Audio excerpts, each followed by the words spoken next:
Welcome to the Fitness Simplified podcast. I'm Brooke Davis, women's functional nutritionist and fitness specialist with Elysian Women's Wellness, and I'm here to simplify your fitness. Today, we're going to talk about intermittent fasting. It's not new, but it seems like all of a sudden, again, everyone is talking about it, from celebrities to Nancy down the street. But is it really the game changer for health and weight loss that it's made out to be? And more importantly, is it actually the right choice for women in perimenopause? I am going to break it all down, the science behind intermittent fasting, its potential benefits, the risks you need to watch out for, how it might actually affect your hormones, your energy levels, and specifically your fat loss journey. If you have ever wondered whether skipping breakfast or sticking to a specific eating window could potentially help you reach your goals, or if you're curious about why it actually might not work for everyone, then this episode is for you. Let's get to it. First off, what exactly is intermittent fasting? So intermittent fasting, or IF, isn't necessarily a diet in the traditional sense. It's simply about when you eat and when you don't. Technically, most of us use some variation of intermittent fasting simply because we have a period of time through the night where we don't eat. It's gotten really popular, though, for its potential to support fat loss, improve metabolic health, and even improve longevity and quality of life. The 16 method is one of the most popular forms of intermittent fasting. So basically, you fast for 16 hours and you eat within an 8-hour window. For example, you might finish dinner at 7 p.m. and then not eat again until 11 a.m. the next day. That is one of the most common. So during the fasting period, you really are only supposed to have non-caloric beverages like water, tea. Black coffee is technically allowed, even though there is calories in it. And then people will use different time periods to define their eating and fasting windows. Like some people might start out doing just a 12-12 eating fasting window, which is fairly common, just that we do. So you would finish eating at 7 p.m., you would eat in the morning at 7 a.m. That's pretty normal, right? And so while there are benefits to this, extending the fasting window even just by 4 hours has shown some slightly greater benefits. Some people are pushing it longer and longer and giving themselves a much smaller eating window, like an 18-6 or a 24, which may or may not actually be more detrimental depending on your hormones, lifestyle, etc. But we'll talk about that in a minute. Just to start out, I want to share my personal journey with intermittent fasting. I started intermittent fasting at a time where I was working 40 hours a week at an office, and it was really difficult for me. I was crunched for time. This was also a time that I was struggling with my hormones. I was trying to lose weight. I was coming off of my competition where I had gained a bunch of weight post competing. I had lost my period for 6+ months, and then I gained that weight and I could not get it off. And so I started trying intermittent fasting, thinking, hey, this might help. And this was 6-7 years ago now. And so I would fast at night. I had a cutoff window of about 7 p.m. And then similarly, I would go till that 8 or 11 in the afternoon. The problem was that I was at work. I could not stop and eat. I might be able to have a snack in between clients, patients, but I was out in the gym. So I had to be going. And then during my lunchtime was my only opportunity to work out. And so I would then have a little something, have a bar or something like that prior to my workout. I would go work out and then I would have to go back to work basically immediately. So I would be shoving my face, trying to get back to work. And what happened is that it put me in an extreme caloric deficit. I actually lost my cycle again for a couple of months, and then it was off for a little bit. And that is when I stopped doing that. And so I'm going to talk about a little bit more in depth some of the struggles, but that was my personal journey with intermittent fasting. And while I did really enjoy it, it wasn't something that was sustainable for me. It wasn't healthy for me. And so everyone is going to be a little bit different, but I'm going to show you and talk about some things to look out for, how to navigate some of that if you do feel like it may benefit you. So let's talk about what actually happens in the body during this fasting period, starting with some of the hormonal shifts. So when you fast, insulin levels drop. This actually allows your body to access stored fat for energy, which is one of the key reasons why intermittent fasting is so often associated with fat loss. Growth hormone levels can actually increase during this fasting period, and that also just happens like during sleep. This helps preserve your muscle mass and burn fat. But keep in mind that if this fasting period is too extended, or you have inadequate protein or calorie intake, or you are not resistance training, this will be a moot point. Okay. So all of this sounds great so far. However, in perimenopause specifically, fasting has been shown to raise your cortisol levels. This is our stress hormone. I have a whole podcast on it if you want to go listen to it. And this specifically can negatively impact your sex hormone balance if it's not managed properly. Next up, we have blood sugar regulation. So these periods of not eating can help stabilize your blood sugar levels, which can in turn improve your insulin sensitivity. This could be especially helpful for women in perimenopause because insulin resistance becomes more and more common due to these hormonal shifts. This improved blood sugar regulation could potentially help reduce energy crashes, even sugar or carb cravings, which I know a lot of you have. And that would make it easier to stick to more nutrient-dense foods and more consistent eating habits. And then lastly, we have metabolic impacts of fasting. So during fasting, the body does transition, like I said, from burning glucose or sugar to burning that fat for energy. This is a totally innate process of metabolic flexibility. It is built in. Your body is designed to do this. That is why we can sleep and not die. And so this can help reduce not just overall body fat, but specifically visceral fat, which is around the abdomen. This is linked to a higher risk of chronic diseases and becomes very common in perimenopause because of the decline in estrogen. While so far, and in theory, these mechanisms do sound really promising, just remember that the impacts of intermittent fasting are not the same for everyone, especially, again, for women in perimenopause. So your unique hormonal shifts, your metabolic needs, these will all impact how effective and or sustainable this kind of eating is for you. Let's talk about some of the pros in intermittent fasting outside of the ones that I just listed, specifically in perimenopause. So again, this does offer a lot of potential benefits for women navigating hormonal metabolic changes in midlife. So I want to talk about some of the studies, some of the key advantages. And one of the most significant is, like I already mentioned, this was seen in a 2015 study published in Obesity, and it found that the 16-8 time-restricted eating schedule did actually improve insulin sensitivity in overweight adults. This is because the ability to stabilize blood sugar levels, like I mentioned earlier, throughout that fat burning process during that fasted time. So during this fasted period, because of that, insulin levels drop, which can increase your body's sensitivity to it. So again, especially beneficial as the decline of estrogen and progesterone increases your risk of insulin resistance, which is really, really common to see. And so by reducing insulin resistance, fasting can also help curb those cravings, prevent your energy crashes, and support overall fat loss. Weight loss was also seen in this study, but it was noted that there was decreased caloric intake. And this is okay, again, as long as it is still being managed, because what we don't want is an excessive caloric deficit, because that causes more stress than positive benefits on the body. So this leads to the next pro, and that is the potential for weight loss. So this shortened eating window, it naturally creates a caloric deficit simply by limiting the hours in which you eat.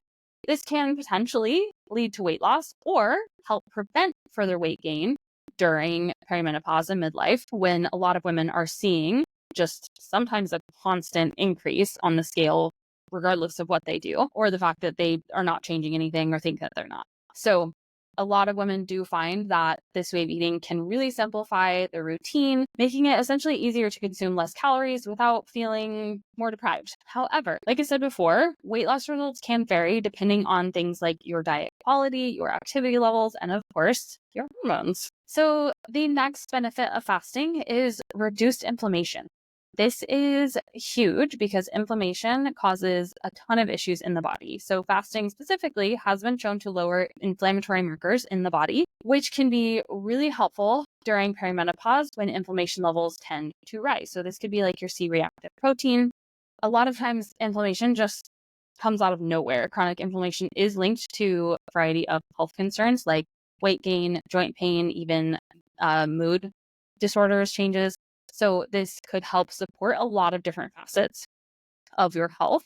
And it is thought that basically incorporating fasting provides your body with the rest that it needs to reduce these inflammatory pathways because you're not working to digest food. It allows you to just completely shut off that and move to other healing processes in the body, which brings us to the next benefit, which is gut health. So gut health is super, super common complaint of perimenopause because it feels like no matter what women do, they're struggling with being bloated. No matter what they eat, no matter what they change, they're bloated. So giving your digestive system just a complete break during these longer fasting periods can be beneficial in a lot of ways. It allows for that digestive rest. Like I just said, you're not doing anything with food. And so your body's not having to deal with it. You're not bloated. It feels good, right? You're just not having to manage any of it.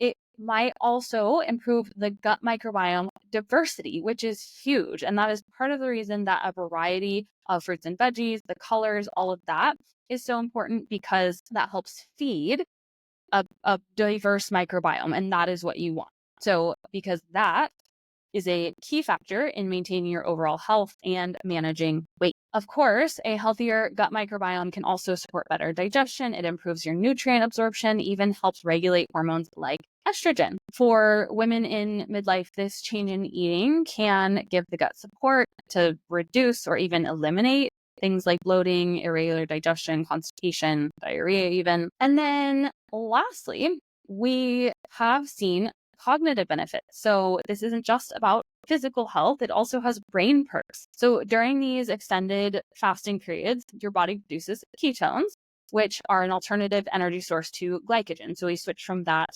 sugar burning, the glucose, to the fat burning, and that is the ketones. So ketones have been shown to enhance mental clarity, focus, and memory. Please don't rush out and buy ketones or start keto. That is not the point here. And that you won't get the same kind of benefit. It's not the same.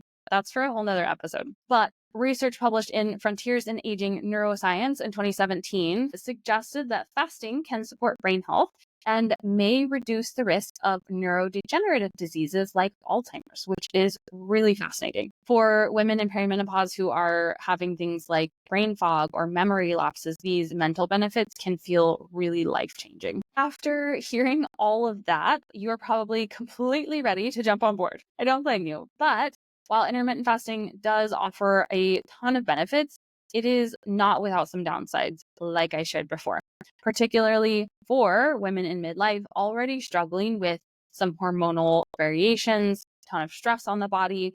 So let's talk about some of the potential downsides and some of the supporting research behind them. The number one and most important con of intermittent fasting is the potential hormonal disruptions. Perimenopausal women are already having serious hormone swings as estrogen and progesterone levels fluctuate, and adding intermittent fasting into the mix could place way more additional stress on the body, especially if other facets of your health and wellness routine are not already being implemented consistently, which is what I see that most women struggle with. So a 2020 study published in Obstetrics and Gynecology cautioned that prolonged fasting in women with high cortisol or adrenal fatigue or HPA axis dysfunction could exacerbate hormonal imbalances, which, spoiler, this is most women in perimenopause. Longer fasting periods can increase your cortisol. This elevated cortisol can make weight loss more difficult, disrupt your sleep, and worsen your symptoms like mood swings and fatigue, even hormonal fluctuations. So, if you're someone already dealing with symptoms of chronic stress, fasting might not be your approach. Next, we have a higher risk of overeating during these shortened eating windows. So I see this even when people aren't intentionally doing intermittent fasting. Women are trying to eat healthy, or someone told them they should only be eating 1,200 calories, and they can do that for a little bit, but then they get hungry and they have days where they feel like they could eat the whole kitchen and still not be full. They're reaching for whatever they can grab. And this happens because their body is literally starved of nutrients. And even more recent studies have shown that when protein needs are not being met, which most of you are also under eating, then your ghrelin levels will be elevated until they are. And when you're scouring the kitchen, ravenous with hunger, I'd be willing to bet that you're not reaching for a chicken breast, but usually much faster sources of fuel like quick digesting carbs or processed foods. So for some women who are limiting those eating windows, this can actually backfire later by overeating or binge-like habits during that eating window. Long story short, these longer fasts lead to more hunger if your intake and nutrient intake is not being regulated properly. So this can make it really hard to maintain a nutrient-dense diet and consistency and stability of your intake, which just adds more stress to your body. This is obviously especially a concern if you're not paying attention to your calorie and your macro intake. This overeating obviously counteracts any potential calorie deficit, possibly leading to weight gain instead of fat loss. This makes people feel out of control. They get frustrated, and it ultimately leads to more of that vicious cycle that occurs with dieting in general of try the diet, fail, feel like a failure, do it again, restrict, right? That restrict binge. Another thing to consider in this same concept is emotional eating or cravings, which are very, very common in perimenopause because of those hormone swings, could also be made worse by those longer fasting periods. So again, ensuring that you are eating enough nutrient-dense foods, the right macronutrient ratios, and then you have other ways to cope with stress that you are utilizing is very, very, very important if you're trying to implement intermittent fasting. And we have sleep. So intermittent fasting can sometimes disrupt your sleep patterns, especially if you are one of those women already struggling with cortisol. This fasting then raises your cortisol level. The elevated cortisol downregulates melatonin, which is your circadian rhythm regulator.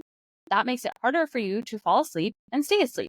Another consideration is that eating large meals later in the day to make up for those fasting hours or eating a lot in that small window can also actually interfere with your restful sleep because your body is then having to focus on digestion instead of recovery. For women in midlife who are already experiencing sleep disruptions, insomnia, night waking due to these hormonal changes, this really can just be an added challenge that you don't need and is not going to serve you in the way that you want it to. The reality of it, and something that we really try to get people to consider when adopting something for health or weight loss, is it sustainable for you? Intermittent fasting is not necessarily sustainable or conducive to everyone's lifestyle. So while it can simplify meal planning for some people, if you are working full time, you have a family schedule, you have social obligations, you're probably going to have a really hard time sticking to a restricted eating schedule while successfully nourishing your body and not being stressed about it all. Again, especially if you don't already have some of the foundational health habits in place, it's going to be difficult. If you are missing breakfast at home, then having to figure out what to eat later when you're on the go, this can lead to low energy, irritability, ultimately making life harder than it needs to be, and likely causing poor eating choices down the road. If you're not eating a quality balanced meal to break your fast, right, your breakfast, then there's blood sugar dysregulation later on that could mitigate the benefits completely of your fast. And that is, you reach for the next fastest thing because you're starving and you have a headache. So again, making sure that it fits your lifestyle. Like I mentioned earlier, it's actually quite difficult, especially for women in perimenopause who have additional nutritional needs, to get them through diet alone to begin with. We're looking to support your bone health, hormonal balance, overall energy levels, and skipping meals as a part of this intermittent fasting process often leads to low intake of essential micro and macronutrients. Over time, these nutrient deficiencies actually worsen symptoms of perimenopause like the fatigue, brain fog, mood swings, even weight loss resistance. So if you are going to try it, here are some things that I suggest you do or have in place. First of all, start slow. Ease into this fasting with a smaller fasting window like the 12-12 method, 12 hours of fasting followed by a 12-hour eating window. If that feels comfortable, gradually extend your fasting periods to the methods like the 14-10 or the 16-8. This will allow your brain and your body to adapt slowly, which is going to minimize the potential side effects like hunger, irritability, and it allows you to adjust your day, your schedule, and your meals as you increase that time. You have to focus on nutrient-dense foods. This is a cornerstone of health anyways, but when you're putting yourself in a deficit and you're cutting your eating window down, your priority has to be on nutrients. I will always suggest tracking your food in some capacity to figure out how much you're eating because it's likely less than you think. Make sure each meal has high quality proteins to support your muscle and hormone health, healthy fats for sustained energy and hormonal production, and fibrous foods. We want vegetables, legumes, whole grains. This is going to help support your digestion and stabilize your blood sugar. Really, really, really, especially coming off of this fasting window, try to avoid the temptation to overindulge, snag the sugary processed foods, which if you are doing the above, right, shouldn't be too much of an issue. And then staying hydrated. Staying hydrated is actually really, really helpful to managing hunger, maintaining your energy, especially during these fasting periods. So making water your primary choice of beverage intake, adding some electrolytes, making sure that these electrolytes have no sugar. I would say no artificial sweeteners. I would go for stevia personally or monk fruit or something of the like. And then herbal teas. Herbal teas are fine as long as, again, you're not adding anything to them. And then honestly, for most women, perimenopause really or otherwise, especially if you're struggling with hormones, I wouldn't suggest it, but technically black coffee does not break your fast. So if you can tolerate it, if you're not a hormonal mess, then go for it. You obviously want to avoid sugary drinks, but also, like I said before, even artificial sweeteners, because they could interfere with some of the benefits of fasting. And then adjust your fasting cutoff time in the evening so that you can eat within an hour or two at most of waking up. This, I think, is one of the most important things when it comes to women struggling with hormone balance and adopting this intermittent fasting way of eating. I think there are so many benefits, but one, they're not doing it exactly right, which makes it not beneficial. And then two, I think that having this nighttime fasting window versus the morning is going to be far more beneficial. So adjusting your fasting cutoff time in the evening so that you can eat within an hour or two at most of waking up. This is for a few reasons. One is if your eating window is going too late, you're potentially going to disrupt your sleep, like I had mentioned earlier. And two, because cortisol is also a glucose regulator. So if you wait too long to eat in the morning, it can extend your morning elevated cortisol in response to low blood sugar. But eating in that 1 to 2 hour after waking window helps prevent that, especially if you are drinking coffee, which does exacerbate that cortisol response. And then lastly, listen to your body. Pay attention to how fasting makes you feel. If you are more tired, irritable, dizzy, feeling really, really hungry, these are just signs that your body might not be adjusting well. Maybe your cycles get thrown way off or maybe even more off than they were in perimenopause. Especially with this hormonal disruption, do not try to power through this discomfort. Your well-being should obviously always come first. Intermittent fasting should feel like a manageable lifestyle change, not just another source of stress. So if you're fasting, if this process to you feels unsustainable, it makes you anxious about food, it may not be the right fit for you, and that's okay. Intermittent fasting, like I said, is not a one-size-fits-all solution. It's important to recognize if you're someone who might benefit it, if you're someone who should approach it with caution, or maybe avoid it altogether. So, overview. You could potentially benefit from intermittent fasting if you already know you have insulin resistance or prediabetes, and you want some additional ways to help manage it. If you're a snacker and you like the idea of just simplifying, having a more structured eating plan, having that eating window, or three, if you have just 10 to 15 pounds to lose, maybe you don't want it to be in a super strict way, which I don't ever advocate for, but maybe you don't even want to have to track consistently. Maybe just having this little cutoff is all that you need to create that minimal deficit. Again, I'd still suggest tracking to make sure that you're getting enough food in that window. But if you already have healthy, established eating habits and that foundation, then intermittent fasting could be a very effective tool. I would absolutely recommend avoiding intermittent fasting if you are someone who already has chronically high stress levels, known HPA axis dysfunction or adrenal fatigue. If you are prone to disorder eating like binge eating or obsessive restrictive behaviors, do not do this. If you have a history of low blood sugar, this could absolutely be unsafe for you. So to bring it all together, intermittent fasting could be a very helpful strategy for weight management, improving insulin sensitivity, again, digestion even, especially during perimenopause.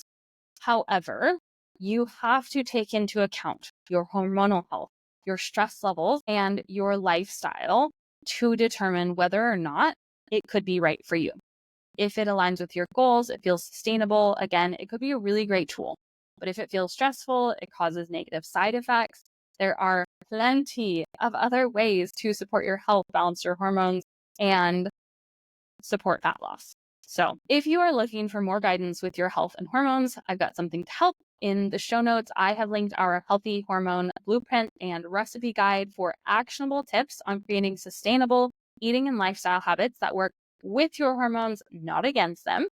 If you want even more support, you can take our free hormone analysis designed to help you uncover your unique hormonal needs and start making changes that truly support your health. Thanks for tuning in to this episode of the Fitness Simplified podcast. We are stoked to have you join us on your journey to better health and fitness.